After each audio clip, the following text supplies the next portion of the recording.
Hey guys, welcome to my channel Life with Sam. আমাদের বসিরহাটে এখন on way to হয়ে গেছে, যে কারণে আমাদেরকে যে বাড়িতে ঢুকতে সময় লাগে 2 মিনিট, সেখানে এখন ঢুকতে সময় লাগবে 15-20 মিনিট। আমরা এখন যাচ্ছি, তারপরে ঘুরে এখন আমাদেরকে যেতে হবে।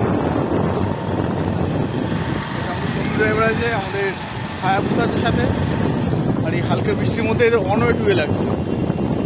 কোনো কিছু দেখে না শুনে ডাইরেক্ট এরা ফাইনাল ডিসিশন নিয়ে নেয় না, সেই জন্য এদের মেনলি প্রবলেমটা হয়।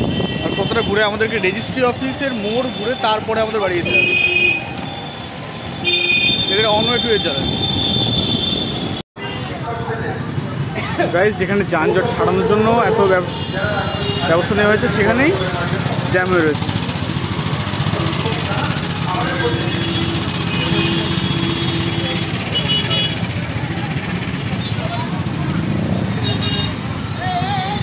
এখান থেকে সোজা যেতে হচ্ছে, ওকে সাইডে যেতে দিচ্ছি না। তো গাইজ, আমরা দেখতে পাচ্ছি যে এখানে আমাদের যে নতুন ট্রাফিক নিয়ম, সেই নিয়মের যানজটের ফলে যদি কোনো এমার্জেন্সি পেশেন্ট হয়, প্রেগনেন্ট পেশেন্ট হয়, যদি কোনো এমার্জেন্সি হসপিটালাইজ পেশেন্ট হয়, তাদেরকে সোজাসুজিভাবে হসপিটালে নেওয়া হবে না, তাদেরকে আরও এক্সট্রা 2-3 কিলোমিটার ঘুরে তারপর তাদেরকে হসপিটালে নিয়ে যেতে হবে। এটাই হচ্ছে অ্যাকচুয়ালি নতুন নিয়মের ব্যাড এফেক্ট বা বাজে দিক যেটা বলতে পারো।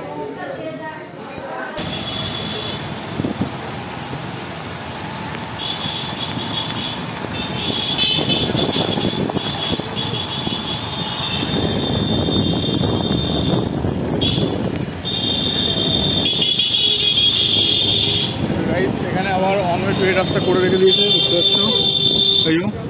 এখান থেকে ঢুকতে হবে না, কেউ আসতে পারবে না সোজা, সবাই ঘুরে চলে যাচ্ছে সাইড রোড দিয়ে। এত সুন্দর ব্যবস্থা, এটা মেইনলি ব্যবস্থাটা করেছে যানজট কমানোর জন্য। কিন্তু দেখে মনে হচ্ছে গাইস যানজট কমেছে।